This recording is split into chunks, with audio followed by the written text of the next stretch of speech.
ذرا تصور کیجئے، سال ہے 1947، پاکستان دنیا کے نقشے پر ایک نئی سٹیٹ بن چکا ہے، مگر آزادی کے جشن کے پیچھے ایک بٹر ریالٹی چھپی ہوئی ہے۔ لاکھوں مہاجرین ہوم لیس ہیں، سرکاری ادارے ابھی تشکیل پا رہے ہیں، ٹریجری تقریباً خالی ہے اور باؤنڈریز پر مسلسل کرائسس موجود ہیں۔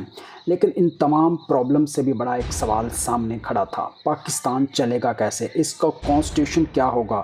ریاست کی بیس اسلام ہوگا یا ویسٹرن ٹائپ کی پارلیمنٹری ڈیموکریسی، یا دونوں کا کوئی امیلگم، یا دونوں کا کوئی امتزاج؟ اس سوال کا جواب تلاش کرنے کے لیے 12 مارچ 1949 کو prime minister Liaquat Ali Khan constituent assembly میں ایک ہسٹورک ریزولوشن پیش کرتے ہیں، آبجیکٹو ریزولوشن۔ اسے پاکستان کے آئین کی سپرٹ کہا گیا، لیکن ایک کویسچن آج بھی زندہ ہے: کیا اس قرارداد نے پاکستان کو کانسٹیٹیوشن دیا یا کانسٹیٹیوشن بننے میں تاخیر کی؟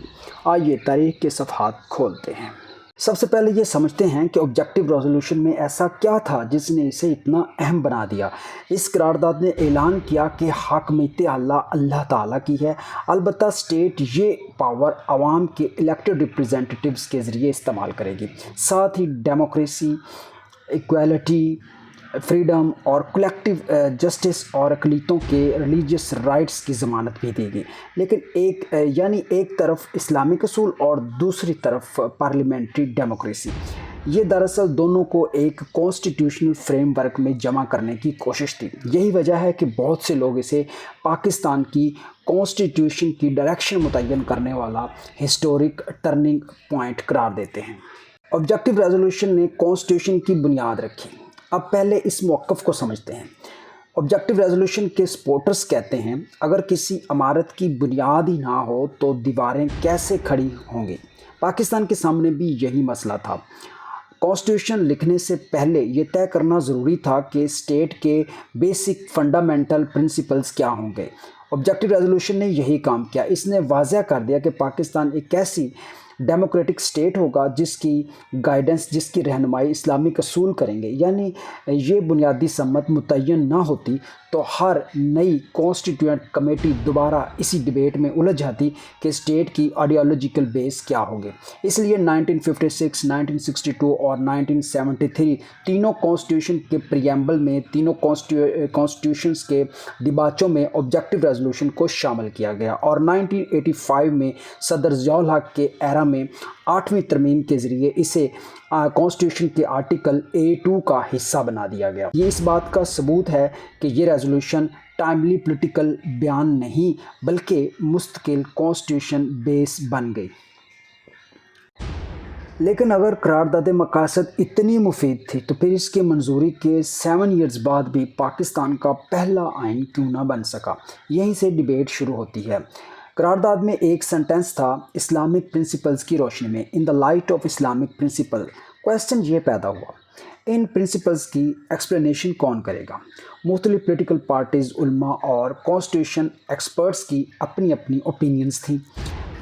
اقلیتی نمائندوں، خصوصاً مشرقی بنگال کے بعض ہندو اراکین نے خدشہ ظاہر کیا کہ اس سے مساوی شہریت کے کنسیپٹ پر اثر پڑ سکتا ہے۔ دوسری طرف مشرقی اور مغربی پاکستان کے درمیان ریپریزنٹیشن اور پاورز کی ڈویژن کا تنازع پہلے ہی موجود تھا۔ یوں ہر آئینی مسودہ، یوں ہر کانسٹیٹیوشن ڈاکومنٹ نئی ڈیبیٹس میں گھرتا چلا گیا۔ اب یہاں ایک اہم سوال پیدا ہوتا ہے: کیا واقعی ڈیلے کی واحد وجہ آبجیکٹو ریزولوشن تھی؟ میرے خیال میں ہرگز نہیں۔ اگر ہم پورا ہسٹورک بیک گراؤنڈ دیکھیں تو معلوم ہوتا ہے کہ اصل ایشو صرف آبجیکٹو ریزولوشن نہیں تھا۔ 1951 میں لیاقت علی خان شہید ہو گئے، آئین سازی کی لیڈرشپ اچانک ختم ہو گئی، پھر بار بار گورنمنٹس بدلیں، پولیٹیکل انسٹیبلٹی بڑھتا گیا۔ 1954 میں گورنر جنرل غلام محمد نے فرسٹ کانسٹیٹیوئنٹ اسمبلی ہی توڑ دی، حالانکہ آئین کا مسودہ تقریباً تیار تھا۔ گویا برسوں کی محنت ایک لمحے میں ختم ہو گئی۔ اگر یہ اسمبلی برقرار رہتی تو پاسبل ہے آئین اس سے بھی پہلے بن جاتا۔ اس لیے تمام رسپانسبلٹی آبجیکٹو ریزولوشن پر ڈال دینا ہسٹوریکل فیکٹس کے ساتھ جسٹس نہیں ہوگا۔ اگر مجھے ایک واضح نیریٹو اختیار کرنا ہو تو میں کہوں گا آبجیکٹو ریزولوشن نے کانسٹیٹیوشن میکنگ کو سست نہیں کیا، بلکہ پہلے سے موجود اختلافات کو نمایاں کر دیا۔ اس نے پاکستان کو آئیڈیالوجیکل ڈائریکشن ضرور دی لیکن پولیٹیکل کنسنسس پیدا نہ کر سکی۔ تاخیر کی اصل ریزنز پولیٹیکل انسٹیبلٹی، لیڈرشپ کا فقدان، مشرقی اور مغربی پاکستان کے اختلافات اور کانسٹیٹیوشن اسمبلی کی تحلیل تھی۔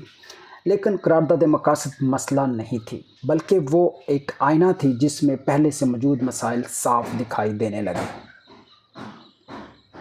آخرکار سوال کا جواب کیا ہے؟ کیا آبجیکٹو ریزولوشن ایک بلڈر تھی یا ایک رکاوٹ؟